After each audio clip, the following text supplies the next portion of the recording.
நியாயாதிபதியின் புஸ்தகம் 6ஆம் அதிகாரம் 34ஆம் வசனத்தை வாசிக்க கேட்கலாம். கர்த்தருடைய ஆவியானவர் கிதியோன் மேல் இறங்கினார். அவன் எக்காலம் ஊதி அபியேசரை கூப்பிட்டு தனக்கு பின் செல்லும்படி செய்து. தலையில வணங்கி நாம் ஜெபிப்போம். அப்பொழுது கர்த்தருடைய ஆவியானவர் கிதியோன் மேல் இறங்கினார். அவன் எக்காலம் ஊதி அபியேசரை கூப்பிட்டு தனக்கு பின் செல்லும்படி செய்து. அப்பொழுது கர்த்தருடைய ஆவி கிதியோன் மேல் இறங்கினார். இந்த காலை வேளையில்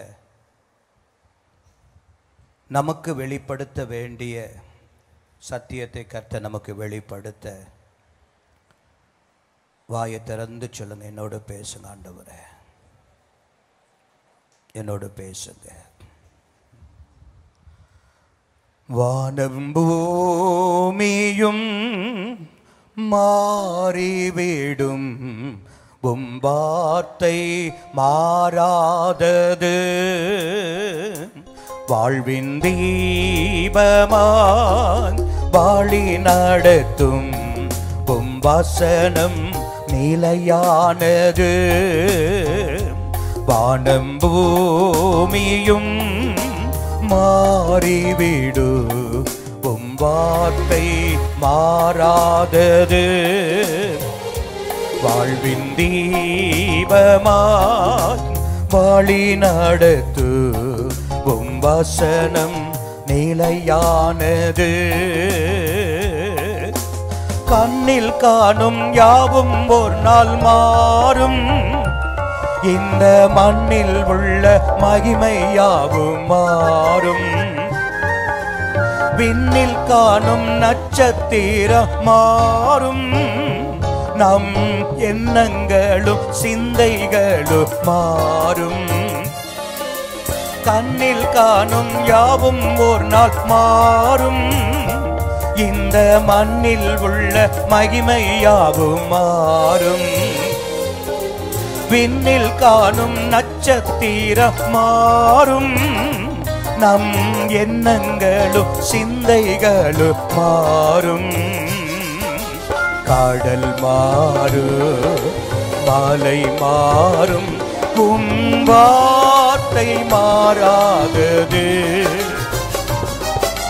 கடல் மாறும், மலை மாறும், உம் வார்த்தை மாறாதது. வானம் பூமியும் மாறிவிடு, உம் வசனம் மாறாதது. வாழ்வின் தீபமாய் வாழி நடத்து உம் வசனம் நிலையானது.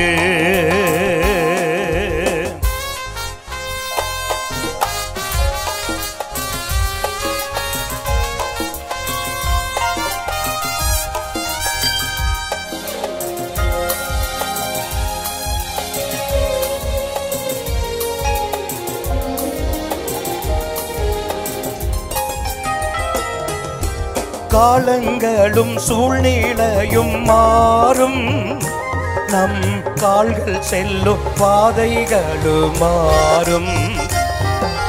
காற்று வீசும் திசை கூட மாறும், காடும் காரிருளும் காலையாக மாறும்.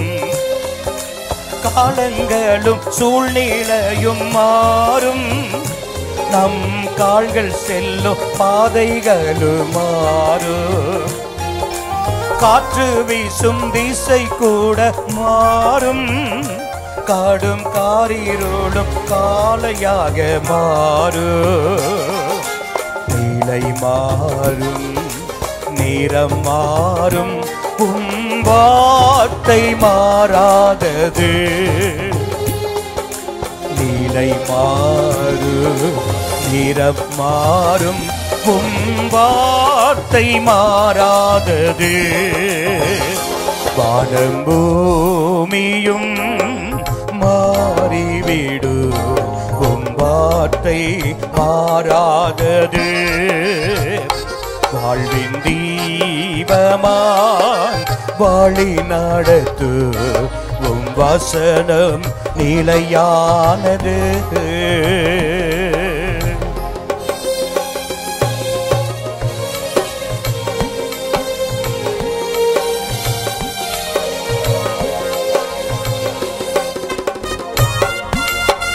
கரங்களை தட்டி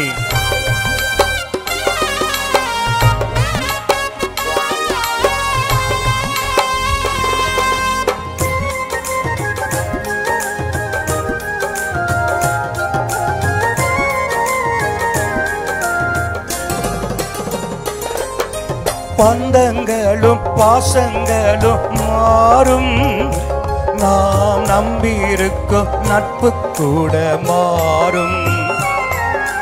வளமான வாழ்வு கூட மாறும், நம் வாலிபத்தின் அழகும் ஒரு நாள் மாறும். பந்தங்களும் பாசங்களும் மாறும், நாம் நம்பியிருக்கும் நட்பு கூட மாறும். வளமான வாழ்வு கூட மாறும், நம் வாலிபத்தின் அழகும் ஒரு நாள் மாறும். மனம் மாறும், குணம் மாறும், உம் வார்த்தை மாறாதது. மனம் மாறும், குணம் மாறும், உம் வார்த்தை மாறாதது. வானம் பூமியும் மாறிவிடு, வார்த்தை மாறாதது. வாழ்வின் தீபமா வழி நடத்து, உம் வசனம் நிலையானது.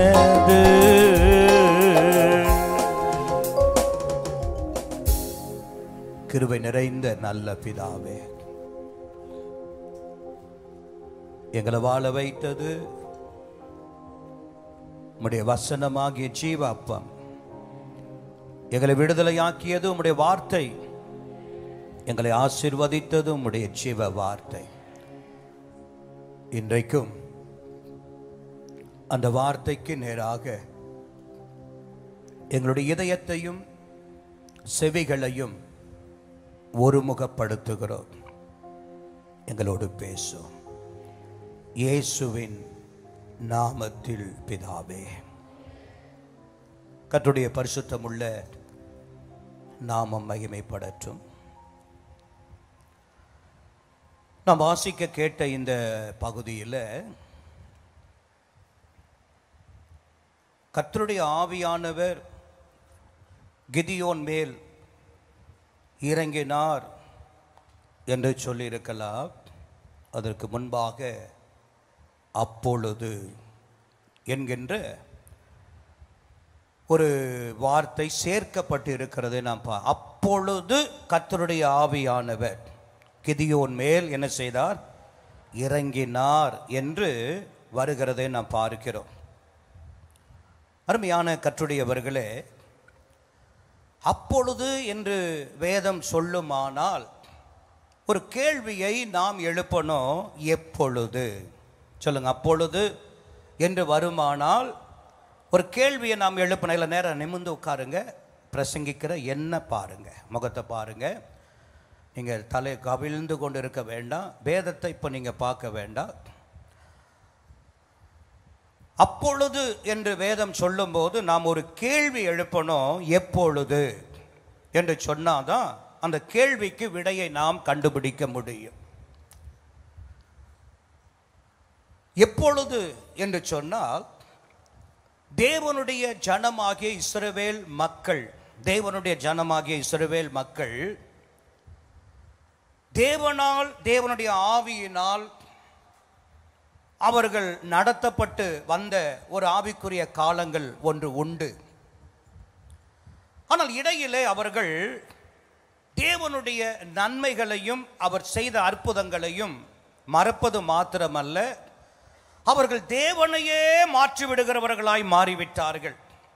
நீங்கள் அந்த நியாயாதிபதியின் புஸ்தகத்தின் தலைப்பு வசனங்கள் எல்லாம் வீடுகளில் சென்று வாசித்து பார்ப்பீர்கள். ஆனால் பின்னும் இஸ்ரவேலர் கர்த்தருடைய பார்வைக்கு பொல்லாப்பானதை செய்தார்கள். பின்னும் கர்த்தருடைய ஆவியானவர், இஸ்ரவேலர் கர்த்தருடைய ஆவியானவருக்கு விரோதமாக என்ன செய்தாங்க? இப்படியே மாறி மாறி மாறி பல நேரங்களில் வருகிறதை நாம் பார்க்க முடியும். அப்படியானால் இந்த இஸ்ரவேலருடைய வாழ்க்கையில் நாம் பார்க்கிற ஒரு காரியம் என்ன என்று சொன்னால், கொஞ்ச காலம் ஆவிக்குரிய ஜீவியம், திடீரென்று அவர்கள் ஆவிக்குரிய ஜீவியத்தை விட்டு இடறி போகிறவர்களாக மாறி மாறி போனார்கள் என்று சொல்லி பார்க்கிறோம். ஆனால் இப்பொழுது எந்த காலகட்டம் என்று சொன்னால், 7 வருஷம் மீதியானருடைய கரங்களின் கீழாக இப்பொழுது ஆண்டவர் தம்முடைய ஜனத்தை விற்று போட்டு விட்டார். இந்த 7 வருஷம் இந்த மீதியானருடைய கையின் கீழாக இந்த இஸ்ரவேல் மக்கள் படாத பாடு, கஷ்டங்கள் ஏராளம் ஏராளம் ஏராளம். அருமையான கர்த்தருடையவர்களே, மீதியானியர்களை குறித்து வேதத்தில் வாசிக்கணும் என்று சொன்னால், அருமையான கர்த்தருடையவர்களே, இவர்கள் யார், இந்த மீதியானியர்கள் யார் என்பதை நீங்கள் அறிந்தால் தான் மற்ற காரியங்கள் உங்களுக்கு புரியும். இந்த மீதியானியர் யார் என்று சொன்னால், ஆதியாகமம் 25ஆம் அதிகாரம் முதல் 6 வசனத்தை குறித்து கொள்ளுங்கள், நீங்கள் எழுதி கொள்ளுங்கள். நான் சொல்றதை மாத்திரம் கவனிங்க. ஆபிரகாமுடைய மனைவியாகிய கேத்துரால் என்று சொல்லப்படுகிற அவள் பெற்ற பிள்ளைகளிலே ஒருவன் மீதியான். அப்படியானால் இந்த மீதியானியரும் யார் என்று சொன்னால், ஆபிரகாமுடைய வம்சாவளி. இப்பொழுது இஸ்ரவேல் ஜனங்கள் நெருக்கப்படுகிறார்களே, இவர்கள் யார் என்று கேட்டால், இவர்களும் ஆபிரகாமுடைய சந்ததிகள் தான். சொல்லுவாங்களே, உன் வீட்டாரே உனக்கு, சத்தமா சொல்லுங்க. அதுபோல இப்பொழுது தன்னுடைய குடும்பத்தாலே, தன்னுடைய ஜனத்தினாலேயே தான் நெருக்கப்பட்ட ஒரு நிலையிலே இங்கு ஆவிக்குரிய இஸ்ரவேலர்கள் காணப்பட்டார்கள். இந்த மீதியானியரை குறித்து அநேகம் வேதம் சொல்ல வாசிக்கலாம்.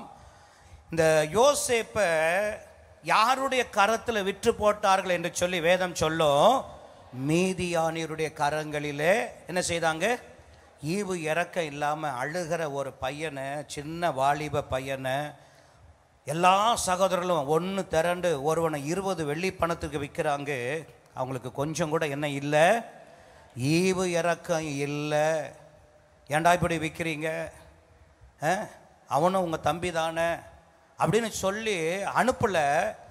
உடனே அவன் எவ்வளோ ரேட்டு பேசுனாங்களோ, கடைசியில் 20 வெள்ளிக்கு வந்தாங்க. உடனே கிடைச்சது போதும்னு கையை நீட்ட பணத்தை கொடுத்துட்டு யோசேப்பு என்ன செய்தான்? மீதியானியரிடத்தில் விற்கப்பட்டான். மோசே பார்வோனுக்கு பயந்து ஓடின போது மீதியானியர் இடத்துல தான் என்ன செய்கிறான்? போய் அடைக்கலமாக அந்த இடத்துல தான் அவன் போய் ஒளிந்தான் என்று வேதம் சொல்லுகிறது.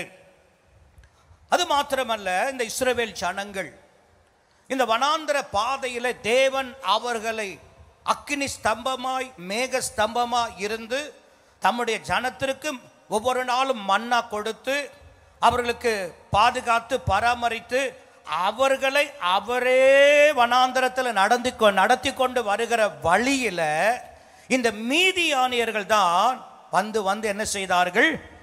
எதிர்த்தார்கள் என்று வேதம் பதிவு செய்கிறது. அன்றைக்கு அந்த பீலையாமை கூலி கொடுத்து இஸ்ரவேல் ஜனங்கள், லட்ச லட்ச ஜனங்கள் கடற்கரை மணலை போல அந்த மோவாப் தேசம் முழுமையும் அந்த வனாந்தரத்தில் பரம்பி இருக்கிறார்கள் என்று சொல்லி அந்த ஜனத்தை எகிப்து அடிமையாய் வைத்தது போல தன்னுடைய தேசத்தில் அடிமையாய் வைத்துக் கொள்ள வேண்டும் என்பதாக நினைத்து இந்த ஜனத்தை சபிக்க வேண்டும் என்று சொல்லி கூலி கொடுத்து பிழையாமை அழைத்து கொண்ட வந்தவர்களிலே சொல்லுங்க பார்க்கலாம், இந்த மீதி மோவாபியரோடு கூட இந்த மீதி ஆணியரும் என்ன செய்தார்கள்? சேர்ந்து கொண்டார்கள் என்று வேதம் சொல்லுகிறது. அது மாத்திரமல்ல, இந்த மீதியானியருடைய சுபாவமே என்ன அப்படின்னு கேட்டீங்கன்னா வேதம் மிக அழகாய் சொல்லும். இஸ்ரவேல் ஜனங்கள் எல்லாரும் என்ன செய்வாங்களாம்?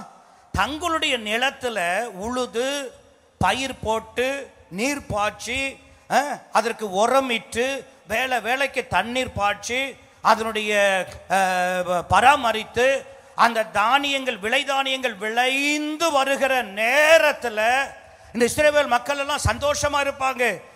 இன்னும் 1-2 நாட்களில் இதை நாம் அறுவடைக்கு வந்து விட்டது, நாம் அறுத்து நம்முடைய தேசத்திற்கு நலனாய் பயன்படுத்தணும் அப்படின்னு இந்த இஸ்ரவேல் மக்கள் நினைத்து இருக்கிற நேரத்தில், சரியான நேரத்தில் இந்த மீதியானர் என்ன செய்வாங்களாம், வெட்டு கிளிகளை போல பவுஞ்சிகளாக என்ன செய்வாங்களாம் வந்து அங்க இருக்கிற எல்லா விதமான விளை தானியங்களை, எல்லா நிலத்தினுடைய விளை தானியங்களை என்ன செய்வார்களாம், எடுத்துக்கொண்டு போவார்கள் என்று வேதம் சொல்லல, அழித்து போடுவார்களாம். இவர்களுக்கும் அது பயன்படக்கூடாது, எங்களுக்கும் அது தேவையில்லை என்று சொல்லி இவ்வளவு மாதமாக அவர்கள் எவ்வளவு பிரயாசப்பட்டு வளர்த்து அந்த நிலங்கள் எல்லாம் பயிருக்கு அறுவடையா இருக்கிற நேரத்தில் வந்து அவைகளை அழித்து போடுவார்களாம். அப்படி வருகிற நேரத்தில் அவருடைய கண்களிலே ஆடுகள் மாடுகள் கழுதைகள் பட்டு விடுமானால் அதையும் அழித்து விடுவார்களாம். சில நேரத்தில் பார்த்தீங்கன்னா சில ராஜாக்கள் அவைகளை உயிரோடு கூட என்ன செய்வான், கொண்டு போயிடுவான். ஆனால் இந்த மீதியானுடைய சுபாவம் என்னன்னா, அது எங்களுக்கு வேணாம், அது உனக்கு இருக்க கூடாது என்று சொல்லி அழித்து விடுவானா. அருமையான கர்த்தருடையவர்களே, இது நிமித்தமாக இந்த இஸ்ரவேலர்கள் என்ன செய்வார்கள் என்று சொன்னா, மலைகளிலே ஓடி போய் குகைகளிலே ஓடி போய் அவர்கள் என்ன செய்வாங்கன்னா தஞ்சம் புகுந்து கொண்டு பயந்து பயந்து பயந்து வாழ்ந்த காலங்கள் அந்த காலங்கள். அருமையான கர்த்தருடையவர்களே, இப்படிப்பட்ட ஒரு வேதனையான துக்கமான சோகமான ஒரு நேரத்தில் தான் வேதம் சொல்லுகிறது, கர்த்தருடைய தூதனானவர் ஒரு கர்வாலி மரத்தண்டையில வந்து என்ன செய்தாரா, உட்கார்ந்து இருக்கிறார். தேசத்தினுடைய அவல நிலையை பார்த்தவராக, எவ்வளவு ஏராளமான மக்கள் குகைகளில் அங்கும் இங்கும் இருக்கிறாங்க, எல்லாம் ஒளிந்து கொண்டு இருக்கிறாங்க, எங்களை கண்டா அடித்து கொன்று விடுவார்கள், எங்களுடைய ஆடு மாடுகளை எல்லாம் கொண்டு போயிடுவாங்க என்று பயந்து ஏதோ மிஞ்சினதை எடுத்துக்கொண்டு உயிர் வாழ்வதற்காக அந்த குகைகளிலும் மலைகளிலும் அவர்கள் அங்கங்கு ஒளிந்து கொண்டு இருக்கிறார்கள். ஒரு கர்வாலி மரத்தின் அண்டையிலே தேவ தூதனானவர் வந்து உட்கார்ந்து கொண்டு இருக்கிறார். ஒரே ஒரு மனுஷனை பார்க்கிறார். அந்த மனுஷன் கிதியோன். சொல்லுங்க, அந்த மனுஷன் கிதியோன். அவன் என்ன செய்கிறான், மற்றவர்களை போல மலையில ஓடி போய் உட்காரல, மற்றவர்களை போல குகைக்குள்ள ஓடி போய் பதுங்கல. இவன் என்ன செய்கிறான்னு சொன்னா, இருக்கிற கொஞ்சம் தானியத்தை கொண்டு வந்து என்ன செய்கிறான், போர் அடித்து கொண்டு இருக்கிறான். ஐயோ, மீதியானவர்கள் வந்து விடுவார்களா, அவர்கள் வருவதற்குள்ளாக இந்த தானியத்தை என்ன செய்யணும், நாம் கொண்டு போக வேண்டுமே என்று சொல்லி போர் அடித்து கொண்டு இருக்கிறான். அருமையான கர்த்தருடையவர்களே, இப்போதான் அந்த கிதியோனிடத்தில் ஆண்டவர் சொல்கிறார், பராக்கிரமசாலிய கர்த்தர் உன்னோடு இருக்கிறார். உடனே அவன் சொல்றான், கர்த்தர் எங்களோடு இருந்தா ஏன் எங்கள் வாழ்க்கையில் எங்கள் குடும்பங்களில் எங்களுடைய தேசத்தில் இப்படிப்பட்ட ஒரு நிலைமை நடக்கணும்? எங்கள் முற்பிதாக்கள் எல்லாம் எங்களுக்கு சொன்னாங்க, தேவன் அப்படி நடத்தினார் இப்படி நடத்தினார் என்று, அதெல்லாம் நாங்கள் கேட்டு இருக்கிறோம். ஆனால் இன்றைக்கு அப்படிப்பட்ட ஒரு சூழ்நிலை எதுவுமே எங்கள் வாழ்க்கையில் இல்லையே என்று சொல்லி அவன் தன்னுடைய வேதனையை சொல்லும் பொழுதுதான் ஆண்டவர் சொன்னா, நீ மீதியானியரை முறியடிப்ப. ஒரே ஒரு மனிதனுக்கு சொல்ற, நீ மீதியானியரை முறியடிப்ப. அருமையான கர்த்தருடையவர்களே, இந்த கிதியோன் என்று சொல்லப்படுகிற இந்த மனுஷனை தேவன் உருவாக்கினதற்கு காரணமே என்னன்னா, மீதியானியர்களை முறியடிக்கவும். அது மாத்திரமல்ல, இந்த கிதியோனை உருவாக்கின நோக்கம் என்னன்னா, பொய்யான தேவனை வணங்கும்படி வணங்கின இடங்களையும் பொய்யான தெய்வத்தை வழிபடுகிற தோப்புகளையும் அழிக்கும்படிக்கு கர்த்தர் கிதியோனோடு கூட பேசினார். ஒரு ஆமென் சொல்லுங்க பார்க்கலாம். இந்த சம்பவங்கள் ஏராளம் உண்டு. இவன் அப்பனே என்ன செய்கிறான்னா, பெரிய விக்கிரக தோப்பை என்ன செய்கிறாரு, கட்டி வச்சிருக்கிற. கிதியோனுடைய அப்பாவே என்ன செய்கிறாரு? பெரிய விக்கிரக தோப்பை கட்டி வைத்திருக்கிறார். இப்போ ஆண்டவர் சொல்றாரு, நீ விக்கிரக தோப்புகளையும் பொய்யான தெய்வத்தை வணங்குகிற அந்த வணக்கத்திற்குரியவைகளை நீ என்ன செய்யணும்? அழிக்கணும். அதற்காகத்தான் அப்படின்னு குறிப்பிட்டு சொன்ன உடனே இவன் என்ன செய்கிறான்? பகலிலே சென்று விக்கிரக தோப்பை அழிக்க பயந்ததுனால இரவு நேரத்தில் போய் என்ன செய்கிறான்? தன்னோடு சிலரை கூட்டி கொண்டு போய் விக்கிரக தோப்புகளை என்ன செய்கிறான்? அழிக்கிறான். பொழுது விடுகிறது.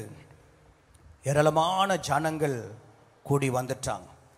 நேற்று இரவு வரைக்கும் இந்த தெய்வத்திற்கு நாங்கள் வழிபட்டோமே, நேற்று வரைக்கும் இந்த தெய்வத்திற்கு பலி செலுத்தணுமே, நேற்று வரைக்கும் இந்த தெய்வத்தை நாங்கள் வணங்கினோமே, ஒரு இரவு சென்று பொழுது விடுகிறதற்குள்ளாக யார் இப்படி உடைத்து தரைமட்டம் நொறுக்கி போட்டது என்பதை உடனே விசாரிக்க ஆரம்பிக்கிறார்கள். கடைசியில் பார்த்தீங்கன்னா கிதியோன் என்ன செய்கிறான்? மாட்டிக்கொள்ளுகிறான். கிதியோன் மாட்டிக்கொள்ளுகிறான். அந்த கிதியோனை சுற்றி, வீட்டை சுற்றி எல்லா கூட்டமும் கூடிக்கொண்டு சொல்லுகிறான், அவனை வெளியே கொண்டு வா, நான் அவனை அழிக்கணும், வெளியே கொண்டு வா அப்படின்னு எல்லாம் மூர்க்கமா இருக்கிற வேளையில் அவனுடைய அப்பாவே வெளியில வந்தார். அவன் சொல்றான், நீங்க ஏன் இவ்வளோ ஆவேசப்படுறீங்க? நீங்க ஏன் இப்படி கத்தி கூச்சலிடுறீங்க? அது தெய்வமானால் அது தனக்காக தானே என்ன செய்யட்டும்? வழக்காடட்டும். நீங்க ஏன் வழக்காட வரீங்க? அது தெய்வமானால் அது என்ன செய்யட்டும்? வழக்காடட்டும். இதற்கு மாறாக யாராவது வருவீர்களானா அவன் சாக கடவன் என்று சொன்ன உடனே எல்லாரும் பயந்து என்ன செய்தாங்க? போயிட்டாங்க. அருமையான கர்த்தருடையவர்களே, இந்த இடத்துல இந்த காரியங்களை எல்லாம் ஒன்றின் பின் ஒன்றாக அவன் செய்து வந்த உடனே கர்த்தருடைய ஆவியானவர் அப்பொழுது அவன் மீது இறங்கினார். கரங்களை வைத்து சத்தமோரலிலே சொல்லுங்க பார்க்கலாம். இந்த கிதியோன் என்ற பெயருக்கு 3 அர்த்தங்கள் சொல்லப்படுகிறது. கிதியோன் என்ற பெயருக்கு 3 அர்த்தங்கள் சொல்லப்படுகிறது. முதலாவது வெட்டுபவர், சொல்லுங்க பார்க்கலாம், வெட்டுபவர். இரண்டாவது தாக்குபவர், சொல்லுங்க தாக்குபவர். மூன்றாவது வீழ்த்துபவர். மூன்றாவது என்ன? வீழ்த்துபவர். சொல்லுங்க, வெட்டுபவர், தாக்குபவர், வீழ்த்துபவர் என்று அர்த்தங்கள் சொல்லப்பட்டு இருக்கிறது. ஒரு ஆமென் சொல்லுங்க பார்க்கலாம். மேலும் இந்த கிதியோனை குறித்து சொல்ல வேண்டும் என்று சொன்னால், இஸ்ரவேல் ஜனங்களுடைய அந்த நியாயாதிபதி காலத்தில் 5வது நியாயாதிபதியாக அவன் வந்து கிட்டத்தட்ட 40 வருஷங்கள் அவன் என்ன செய்தானா? ஆட்சி புரிந்தான் என்று அவனை குறித்து வேதம் சொல்லுகிறது. இப்போ என்னுடைய கேள்வி என்னன்னா, ஏராளமான கோத்திரங்கள் இருக்கிறது, இஸ்ரவேலில் ஏராளமான ஜனங்கள் இருக்கிறார்கள், ஏன் ஆண்டவர் இந்த கிதியோனை மாத்திரம் தெரிந்தெடுத்தார்? கர்வாலி மரத்தில் அமர்ந்தவர் அந்த மலையில போய் அமர்ந்து கொண்டு இருக்கிற ஜனங்களிடத்தில் தன்னை வெளிப்படுத்தி இருக்கலாமே. வனாந்தரத்தில் ஓடி ஒளிந்த பள்ளத்தாக்குகளில் ஒளிந்து இருக்கிறவரிடத்தில் போய் தன்னை வெளிப்படுத்தி இருக்கலாமே. ஏன் இந்த கிதியோன் இடத்துல போரடித்து கொண்டு இருக்கிற அந்த கிதியோன் இடத்துல ஆண்டவர் வந்து வெளிப்பட்டார் என்று சொன்னா, கிட்டத்தட்ட 12 விதமான காரியங்கள் அவனை பற்றி நாம் காண முடியும். ஒரு ஆமென் சொல்லுங்க பார்க்கலாம்.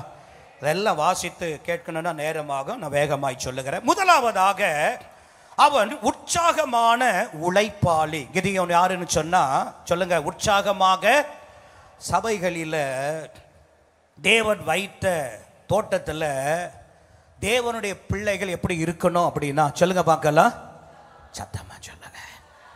உற்சாகமா இல்ல, உற்சாகமான உழைப்பாளியா இருக்கணும். வேதம் தானே சொல்லுது, உற்சாக கை உடையவனுடைய அவன் தான் செல்வத்தை என்ன செய்யுமா? அவன் தான் சேர்க்க முடியும். உற்சாகமாக இருக்கிறவன் தான் அவனுடைய கை தான் ஆளுகை செய்யும். அவன் தான் செல்வத்தை என்ன செய்வானா? அவன் கையில் தான் செல்வம் வரும். சில பேரை பார்த்தீங்கன்னா அந்த உற்சாகமே இருக்காது.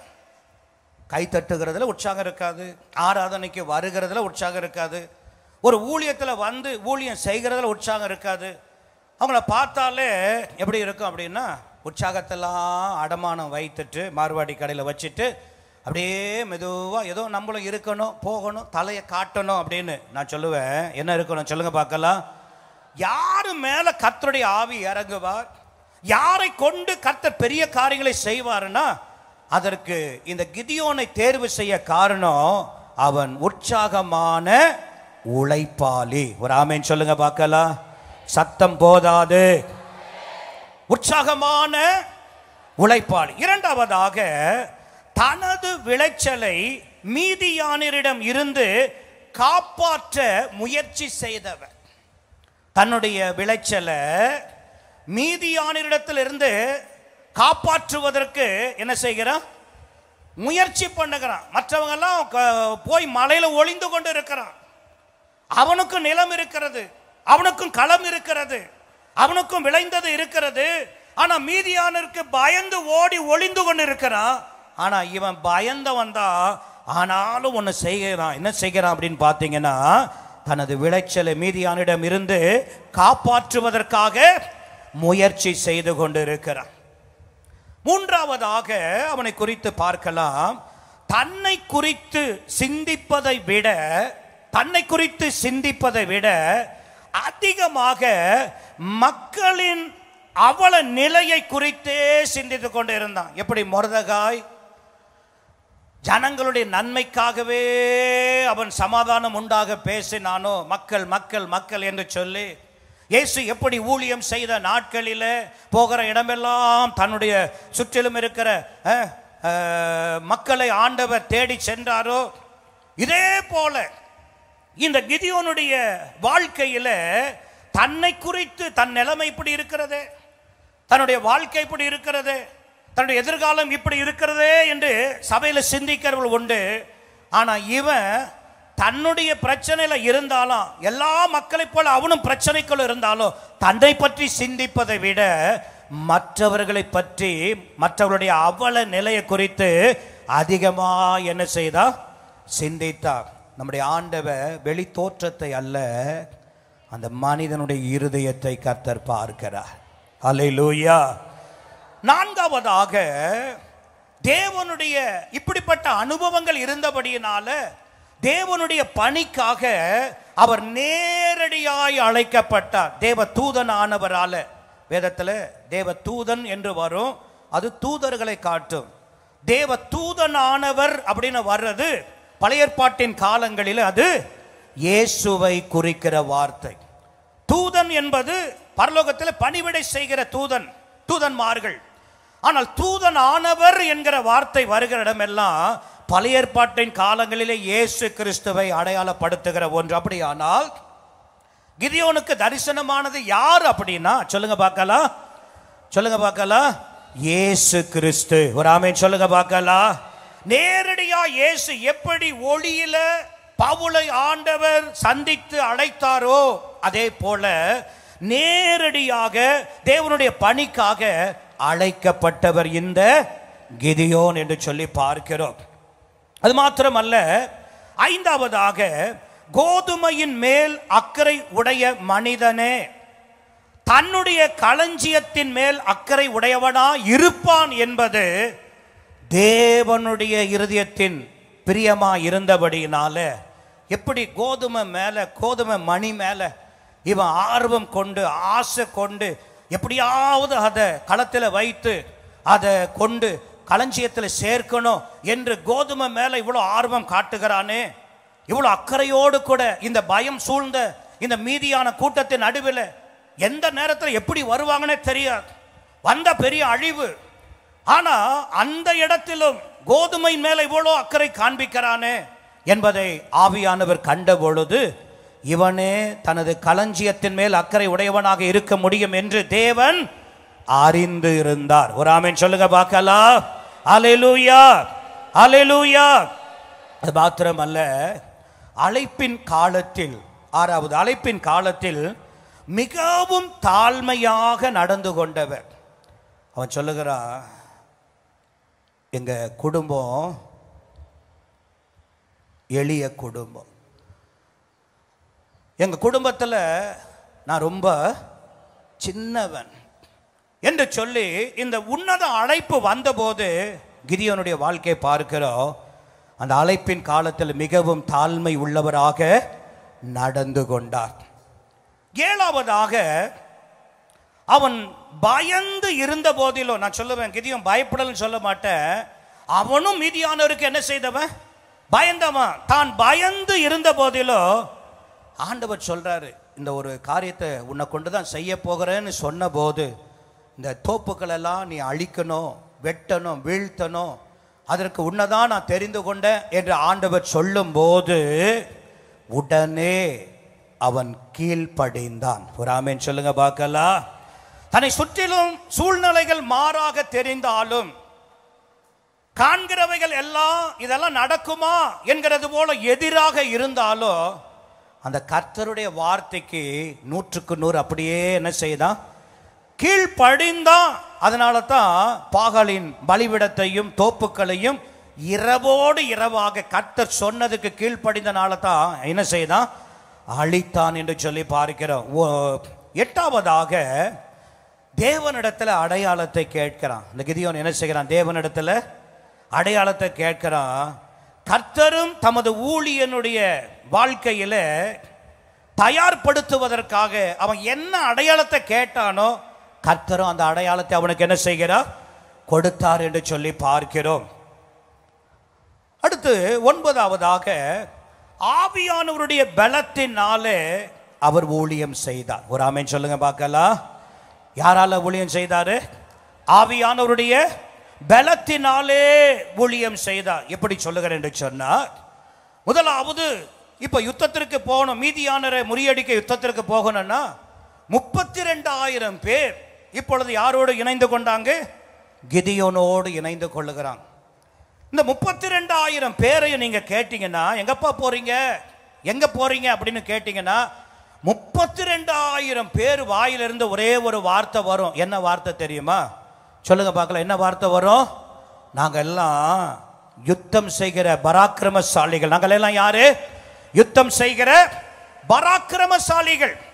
நாங்கள் யுத்தத்திற்கு போகிறோம். நாங்க எங்க போகிறோம்? சொல்லுங்க, சத்தமா சொல்லுங்க. என்ன பாருங்க, எங்க போகிறோம்? 32,000 பேர் என்னதான் சொல்லுவாங்க? நாங்க யுத்தத்திற்கு போகிறோம், நாங்க யுத்தம் செய்ய வந்த பராக்கிரமசாலிகள், நாங்கள் யுத்த வீரர்கள், அப்படிதான் சொல்லுவாங்க.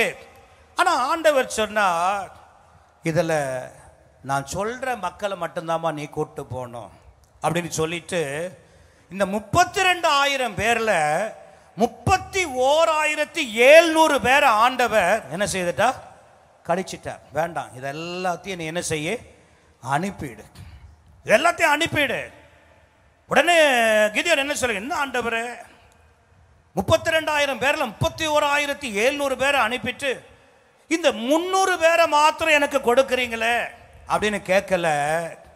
அருமையான கர்த்தருடையவர்களே, அவனுக்கு தெரியும் என் மேல தங்கி இருக்கிறவ எதை கொண்டும் எப்படியும் செய்ய வல்லவராயிருக்கிறார் என்று அவருடைய வார்த்தைக்கு அப்படியே என்ன செய்தான்? கீழ்ப்படிந்தான். ஆவியானுடைய பலத்தினால இந்த ஊழியத்தை செய்வதற்கு தன்னை ஒப்பு கொடுத்தான். அது மாத்திரமல்ல, யுத்தம் செய்யணும்னா என்ன வேணும்? என்ன வேணும்? ஆயுதம் வேணும். சொல்லுங்க, பயப்படாது. யுத்தம் பண்ண என்ன வேணும்?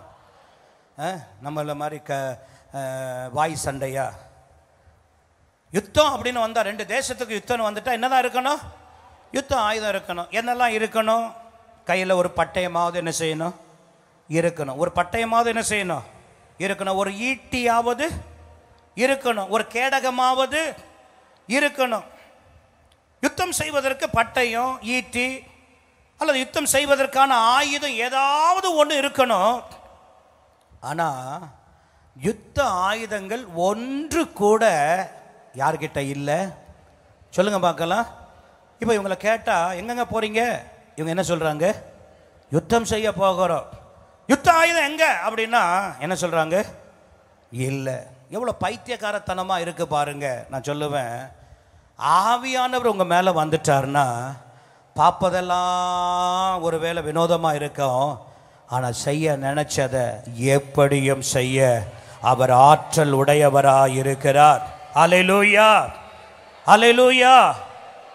இப்போ 300 பேரை மாத்திரம் கூப்பிட்டுட்டான். இந்த 300 பேரை கூப்பிட்டுட்டு இவர்களிலும் 300 பேர்ல 100 பேராக 3 படைகளாக அவன் பிரித்திட்டான்.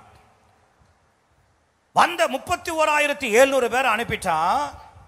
300 பேரை மாத்திரம் 3 படைகளாக 100 பேராக கூப்பிட்டு அழைத்து கொண்டு அவங்க கையில் என்ன கொடுத்தான் தெரியுமா? இந்தப்பா பானையை பிடிச்சிக்கோ. என்ன பிடிச்சிக்கோ? சிரிப்பா இருக்குல்ல, சொல்லுங்க, என்ன பிடிச்சிக்கோ? இந்த பானையை தூக்கணவனை கேள்வி, எங்கெங்க போறீங்க என்ன சொல்லுவான்? அப்போ பார்க்கறவனுக்கு எப்படி இருக்கும்? சொல்லுங்க, எப்படி இருக்கும்? சிரிப்பா தான் இருக்கும்.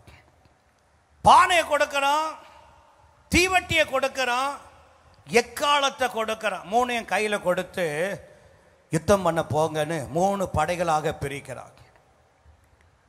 இந்த 3 படைகளும் பைத்தியக்காரத்தனமாக யுத்தத்திற்கு வந்த நமக்கு பானையை கொடுக்கிறாரு.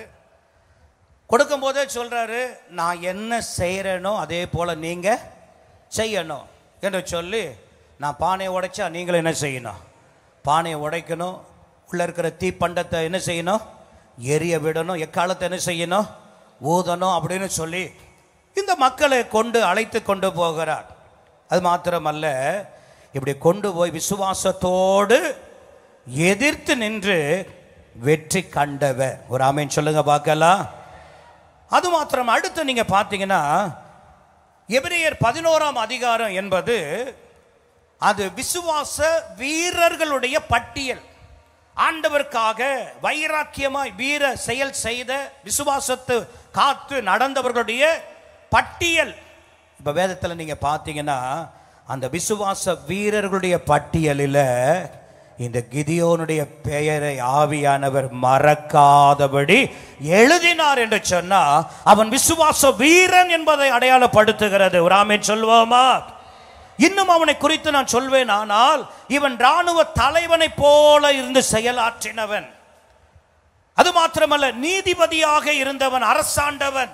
அது மாத்திரமல்ல, தீர்க்கதரிசியாகவும் இருந்தவன். இந்த கிதியோன் யாருன்னா, ராணுவ தலைவனாகவும் இருக்க தெரியும், நீதிபதியாகவும் இருக்க தெரியும், தீர்க்கதரிசியாகவும் இருந்தான் என்று சொல்லி வேதம் சொல்லுகிறது. சந்தோஷம் ஒரு அலையிலே சொல்லுங்க பார்க்கலாம், சத்தமா சொல்லுங்க பார்க்கலாம். அல்லேலூயா. இப்போ யுத்தத்திற்கு போகிற நேரம் வந்துருச்சு. எதிரிகள் படையெல்லாம் படுத்து கிடக்கிறது. யுத்தம் பண்ண வந்தவங்கெல்லாம் படுத்து கிடக்கிறாங்க. அவங்க லட்ச லட்ச ஜனங்கள், ஆனா இவங்க 300 பேர். இவங்க எத்தனை பேர்? 300 பேர். இப்போ ஆண்டவர் சொல்றார், கிதியோனே, உனக்கு பயமா இருக்கா? யுத்தத்திற்கு போக உனக்கு பயமா இருக்கு? பயமா இருக்குன்னா ஒன்று செய். நீ என்ன பண்ணு, நீயும் உன்னோடு கூட பூரா என்று சொல்லப்படுகிற அந்த மனுஷனை நீ என்ன செய்ய, உன்னுடைய உதவியாளனை என்ன செய்ய, கூட்டிக்கிட்டு அந்த இரவு நேரத்தில் போய் அங்கு என்ன எதிரிகளுடைய பாளையத்தில் என்ன பேசுகிறார்கள் என்பதை நீ கேள் என்று ஆண்டவர் சொன்னார். உடனே இந்த கிதியோன் என்ன செய்கிறான், யுத்தம் செய்ய போகிறதுக்கு முன்னாடி ஆண்டவர் சொல்றாரு, அனுப்புகிறாரு என்று சொல்லிட்டு இப்போ புறப்பட்டு தன்னோடு கூட தன்னுடைய உதவியாளனை அழைத்து கொண்டு எதிரிகளுடைய பாளையத்தை நோக்கி நகர்ந்து போகிறாங்க. தூரத்தில் போய் அப்படியே நிற்கிறாங்க. அந்த எதிரிகளுடைய பாளையத்தில் 2 பேர் பேசிக்கொள்ளுகிறாங்க. 2 பேர் என்ன செய்கிறாங்க, என்ன பேசுகிறாங்க அப்படின்னு கேட்டிங்கன்னா, ஒருத்தன் சொல்கிறான், வந்தது யுத்தம் பண்ணுறதுக்கு. அவன் சொல்கிறான், நான் தூங்கின போது நான் ஒரு சொப்பனம் கண்டேன். அந்த சொப்பனத்தில் சுடப்பட்ட ஒரு அப்பம், வார்கோதுமை அப்பமானது உருண்டு வருது. பாருங்க, யுத்தத்தில் போய் இருக்கிறவன் கண்ணில் என்ன தெரியுது? சொப்பனமா? சொல்லுங்க. யுத்தம் பண்ண வந்தவன் கண்ணில் ஈட்டி தெரியணும், அடுத்து சொல்லுங்க பட்டயம் தெரியணும், இதுதான் தெரியணும். இவனுக்கு பாருங்க, ஒரு வார்கோதுமை அப்பமானது உருண்டு வந்ததான். உருண்டு வந்து அது மீதியானுடைய பாளையத்தில் வந்து மோதினதான். அங்கிருந்த கூடாரம் எல்லாம் என்ன செய்ததா, சாய்ந்து போனது, பெயர்ந்து போனது அப்படின்னு நான் கண்டேன் அப்படின்றான். அதை கேட்டவன் அடுத்த செகண்டே சொல்லுகிறான், அப்படியானால் இந்த மீதியானியரை கர்த்தர் கிதியோனுடைய கையில் என்ன செய்துட்டா, ஒப்பு கொடுத்து விட்டா. ஒரு அல்லேலூயா சொல்லுங்க பார்க்கலாம். அல்லேலூயா. இப்படி சொல்லி முடிந்தது. அதன் பின்பு யுத்தம் நடந்தது. இப்பொழுது கிதியோன் யுத்தத்திற்கு சென்று அற்புதமான ஜெயத்தை பெற்றான். ஒரு ஆமேன் சொல்லுங்க பார்க்கலாம். இன்றைக்கு ஒரு சின்ன தலைப்பை நான் கொடுத்துட்டு ஒரு 20-25 நிமிஷத்தில் ஒரு 3 குறிப்புகளை மாத்திரம் வேகமாய் சொல்லி முடிக்க விரும்புகிறேன். கிதியோனுடைய ஜெயத்திற்கு முக்கிய 3 காரணங்கள். கிதியோனுடைய ஜெயத்திற்கு முக்கிய 3 காரணங்கள். மீண்டும் சொல்லுகிறேன், கிதியோனுடைய ஜெயத்திற்கு முக்கிய 3 காரணங்கள். அருமையான கர்த்தருடையவர்களே, நான் சொல்லுவேன், அன்றைக்கு கிதியோனோடு பேசின ஆவியானவர், கிதியோனை சந்தித்த ஆவியானவர் இன்றைக்கு இந்த கூடாரத்தில், இந்த தேவ சமூகத்தில் தனிப்பட்ட விதத்தில் உன்னை சந்திக்கும்படியாக, உன்னோடு பேசும்படியாக, உன்னை கொண்டு பெரிய காரியம் செய்யும்படியாக பரிசுத்த ஆவியானவர் உன்னிடத்தில் வந்திருக்கிறார். பரிசுத்த ஆவியானவர் அசைவாடி கொண்டிருக்கிறார். என்றைக்கோ நடந்த ஒரு சம்பவத்தை வாசிக்க, என்றைக்கோ நடந்த ஒரு அற்புதத்தை கேட்டு போவதற்கு நாம் வரவில்லை. இன்றைக்கு அதே ஆவியானவர் இந்த காலங்களில் உன்னை ஒரு கிதியோனாய் மாற்ற விரும்புகிறார். எனவே அவருடைய அபிஷேகத்தை உன் மேல வைக்க விரும்புகிறார். அவருடைய அபிஷேகத்தை உன் மேல வைத்து நிரப்ப விரும்புகிறார். நீங்க விரும்புகிறீங்களா? அப்படியே கண்ணை மூடுங்க பார்க்கலாம், கண்ணை மூடுங்க பார்க்கலாம். 2 கரங்களை மாத்திரம் வைத்துங்க பார்க்கலாம், 2 கரங்களை மாத்திரம் வைத்துங்க பார்க்கலாம். சொல்லுங்க, ஆண்டவரே, அன்றைக்கு கிதியோனை சந்தித்த ஆவியானவர், நீர் மரித்து போகல, நீர் மாறி போகல, இன்றைக்கும் நீர் இருக்கிறீர். இன்றைக்கு என்னை ஒரு கிதியோனாய் மாற்று. இந்த தேவனுடைய ஆலயத்தில் இருக்கிற என்னை ஒரு கிதியோனாய் மாற்று. நான் விசுவாசிக்கிறேன், நீ ஒரு கிதியோனாய் மாறிவிட்டால், நீ யுத்தம் பண்ணுகிறவனாய் எழும்பி விட்டா, இன்றைய சமுதாயத்தில் இருக்கிற சீர்கேடுகள், இன்றைய சமுதாயத்தில் இருக்கிற எல்லா விதமான பொல்லாத ஆவிகள் எல்லாம் கர்த்தர் உன்னை கொண்டு அழிக்க அவர் வல்லமை உடையவராய் இருக்கிறார். அருமையான கர்த்தருடையவர்கள், அதற்காகத்தான் உன்னுடைய கோத்திரத்திலிருந்து, ஜனங்களிலிருந்து எளிமையான சிறுமையான ஒன்னையே கர்த்தர் தேடி கண்டுபிடித்திருக்கிறார்.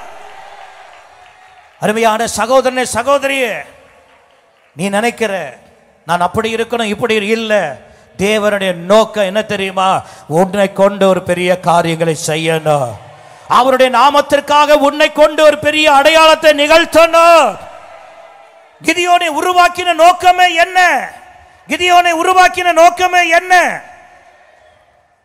மிக வேத அழகாய் சொல்லுகிறது, மெய்யான தேவனை வணங்கும் இடங்களை, பொய்யான தேவனை வணங்கும் இடங்களை, தோப்புக்களை அழிக்கும்படி கர்த்தர் கிதியோனிடத்தில் கூறினார். கிதியோனே, உன்னை ஏன் அழைத்தன் தெரியுமா? உன் மேல எதுக்கு அபிஷேகம் வைத்தன் தெரியுமா?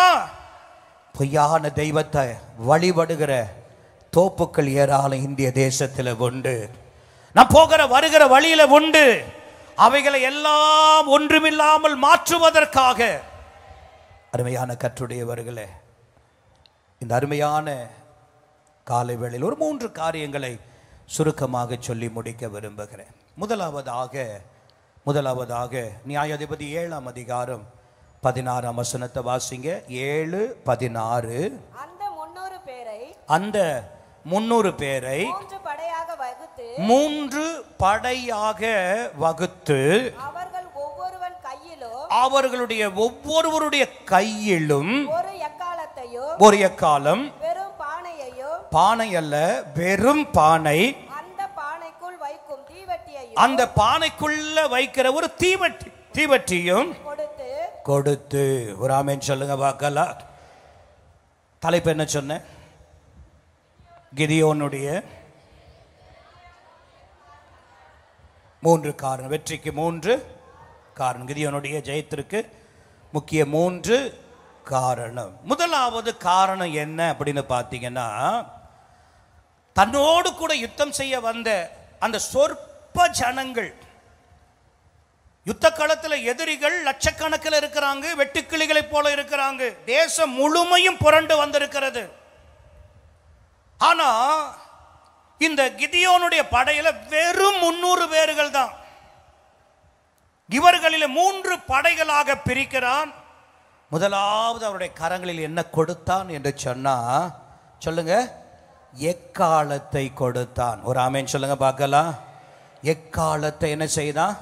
கொடுத்தான். கரங்களை வைத்து சத்தமாலையிலே சொல்லுங்க பார்க்கலாம். சேர்ல இருக்கிறவங்க மாத்திரம் கரங்களை தட்டுங்க. சேர்ல எங்கெல்லாம் உட்கார்ந்து இருக்கிறீங்களோ அவங்க மாத்திரம் கரங்களை தட்டுங்க பார்க்கலாம். சில தலைகள் அப்படியே பின்னாடி போகுது. சேரு தூக்கிடக்கூடாது. சரி, கொஞ்சம் கவனமா இருங்க. எக்காலத்தை கொடுத்தான். என்ன கொடுத்தானா? எக்காலம். சரி, இந்த எக்காலம் என்பது என்ன அப்படின்னா அதற்கு பல அர்த்தங்கள் சொல்லப்படுகிறது. முதலாவது, வாயினால் ஊதப்படும் உலக கருவி என்று சொல்லப்படுது. எக்காலம் என்னது சொல்லுங்க பார்க்கலாம். எக்காலத்தை தலைமையில் அடிக்கிறதுக்கோ கையில் அடிக்கிறதுக்கு இல்லை. எக்காலத்தை என்ன செய்ய முடியும்? வாயினால தான் என்ன செய்ய முடியுமா? ஊதப்படுகிற உலக கருவி என்று சொல்லி எக்காலத்தை குறித்து அர்த்தம் சொல்லப்படுகிறது. இரண்டாவது, இந்த எக்காலம் என்று சொல்வது ஒரு அறிவிப்பை தெரியப்படுத்துகிற ஒரு கருவி. என்னது சொல்லுங்க பார்க்கலாம். அறிவிப்பை தெரியப்படுத்துகிற ஒரு கருவி என்று சொல்லப்படுகிறது. மூன்றாவது, இசைப்பதற்காக பயன்படுத்தப்படுகிற ஒரு கருவி. இப்போ கீபோர்ட்லலாம் என்ன இருக்குன்னா எக்காலம் இருக்கும். எக்காலத்துடைய இது வாசிக்கலாம். யோசித்து பாருங்க. இசைப்பதற்காக பயன்படுத்தப்படுகிற ஒரு கருவிதான் எக்காலம். நான்காவது, அந்த நாட்களிலே அப்படியே சிதறுண்டு இருக்கிற மக்களை ஒன்று கூட்டி சேர்ப்பதற்கு பயன்படுத்தப்படுகிறது தான் எக்காலம். சொல்லுங்க, சிதறப்பட்ட மக்களை. இப்போ ஒரு நம்முடைய காலங்களில் முந்தியெல்லாம் பார்த்தீங்கன்னா இந்த கிராமப்புறங்களில் கோவிலில் பெரிய மணி இருக்கும். கோயிலில் என்ன இருக்கும்? பெரிய மணி. இன்றைக்கெல்லாம் அந்த மணினா என்னென்னு தெரியாது அநேகருக்கு. அந்த மணி என்ன செய்வாங்கன்னா, சாவு மணின்னு ஒரு மணி இருக்கும். அது ஒரு அந்த சாவு மணின்னு ஒரு இருக்குது. அந்த அடையாளப்படுத்தி அதை அடித்தா கிராமங்களில் இருக்கிற தூரத்தில் இருக்கிறவங்களுக்கெல்லாம் தெரியும், ஐயோ யாரோ ஒருவர் என்ன செஞ்சிட்டாங்க, இறந்துட்டாங்க. சந்தோஷத்திற்காக, கல்யாணத்திற்காக, இப்படி ஒவ்வொரு காரியத்திற்காக அடிக்கப்படுகிற மணி. அந்த ஓசையை வைத்து அவர்கள் காரியத்தை புரிந்து கொள்ளுவார்கள். இதை போல ஒன்று கூட்டுவதற்காக பயன்படுத்தப்படுகிற கருவிதான் இந்த எக்காலம். அது மாத்திரமல்ல, பழைய காலத்தில் பார்த்தீங்கன்னா எக்காலத்தை ஊதன உடனே இஸ்ரவேல் மக்கள் எல்லாம் தங்களுடைய கூடாரங்களை பெயர்த்து கொண்டு உடனே பாளையத்தை என்ன செய்வாங்க? அவங்க புறப்பட்டு போவாங்க. மேகம் அவர்களை வழி நடத்தும். உடனே அவர்கள் புறப்பட்டு போவாங்க. அப்போ எக்காலம் என்பது ஒரு இடத்திலிருந்து புறப்பட செய்வதற்காக, ஒரு இடத்தில் இருக்கிற மக்களை அவங்க இருக்கிற இடத்திலிருந்து புறப்பட செய்வதற்காக ஊதப்படுகிற ஒரு கருவிதான் எக்காலம். அது மாத்திரமல்ல, போர் என்கிற ஒன்று வருமானால், தேசத்தின் மீது திடீரென்று போர் வருமானால், நம்முடைய தேசத்தின் ஆபத்து வந்துவிட்டது, எதிரிகள் வந்து விட்டார்கள், போர் செய்ய வேண்டும் என்று சொல்ல வேண்டுமானால் அந்த போர் என்கிற ஒன்றை அறிவிப்பதற்காக ஊதப்படுகிறது தான் எக்காலம். அருமையான கர்த்தருடையவர்களே, இந்த எக்காலம் ஊதும் போது உடனே போர் அறிவிப்பு வெளிப்படுத்தப்படுகிறது. அது மாத்திரமல்ல, ஆலயத்திலே பயன்படுத்தப்பட்ட இசை கருவிகளிலே ஒன்று இருந்தது. அது என்னது? எக்காலம். ஒரு ஆமென் சொல்லுங்க பார்க்கலாம். அது மாத்திரமல்ல, இந்த எக்காலம் வெற்றியின் அடையாளமாகவும் ஊதப்பட்டது. இப்போ ஒரு தேசத்தோட யுத்தம் பண்ணிட்டு வந்தா உடனே அவங்க எக்காலத்தை ஊதுவாங்க. உடனே தெரியும் நம்முடைய தேசம் என்ன ஆயிற்று. அதனால்தான் ஃபாதர் பாட்டு, எக்காலம் ஊதிடுவோம், எரிகோவை தகர்த்திடுவோம் அப்படின்னு சொல்லி எக்காலத்தை ஊதுவோம் என்று சொல்லி பாடல்கள் எல்லாம் ஏற்றப்பட்டதை பார்க்கிறோம். நான் சொல்லுவேன், இந்த எக்காலம் ஊதப்படுவதனுடைய நோக்கம் என்ன? எக்காலம் என்பது எதை அடையாளப்படுத்துகிறது என்று சொன்னா, அது வேற ஒண்ணுமே இல்லை. தெய்வ ஜனங்களாகிய நாம் எல்லாரும் ஒன்று கூடி தேவனுடைய நாமத்தினாலே துதிக்க ஆரம்பிச்சா போதும். துதியாகிய இந்த எக்காலத்தை நாம் ஊதினால் போதும், சத்துருவுடைய கோட்டைகள் எல்லாம் கீழே தரைமட்டமாய் விழுகிறதா இருக்கிறது. ஹல்லேலூயா. இன்றைக்கு பாருங்க, தேசத்தை சத்துருவானவன் தன்னுடைய கைக்கீழாக வைத்து ஆளுகை செய்ய நினைக்கிறார். பட்டணங்களை ஆளுகை செய்கிறார், கிராமங்களை ஆளுகை செய்கிறார், அதில் வாழுகிற மக்களை ஆளுகை செய்கிறார். யோசித்து பாருங்க, எங்க பார்த்தாலும் கொலைகள், கொள்ளைகள், பலவிதமான நிலைகள் தேசங்களிலே நாம் செய்திகளை இப்பொழுது நாம் கேட்டுக்கொண்டு இருக்கிறோம். அருமையான கர்த்தருடையவர்களே, ஏன், என்ன காரணம் என்றால், தலைவிரித்து கொண்டு தனக்கு கொஞ்ச காலம் இருக்கிறது என்பதை அறிந்தவனாக தலைவிரித்து அவன் என்ன செய்கிறார்? ஆடிக்கொண்டு இருக்கிறார்.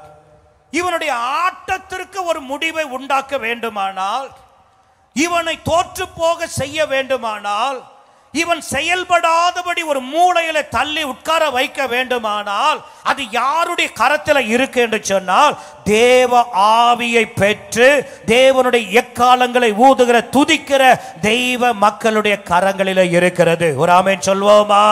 சந்தோஷமாய் சொல்லுவோமா?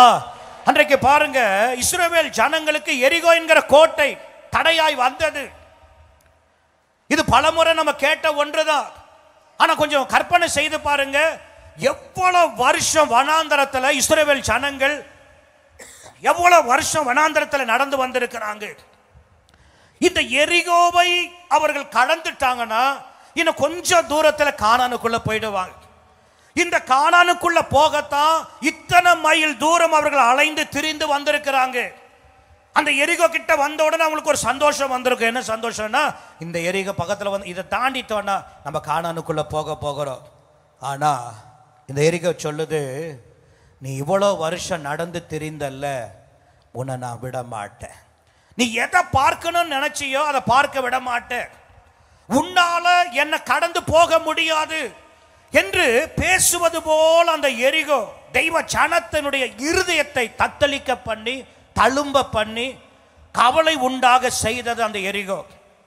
ஆனால் தேவ ஜனங்கள் அந்த வேதனையில், துக்கத்தில் சோர்ந்து இருக்கிற நேரத்தில் யோசுவாவோடு கர்த்தருடைய ஆவியானவர் பேசினார்.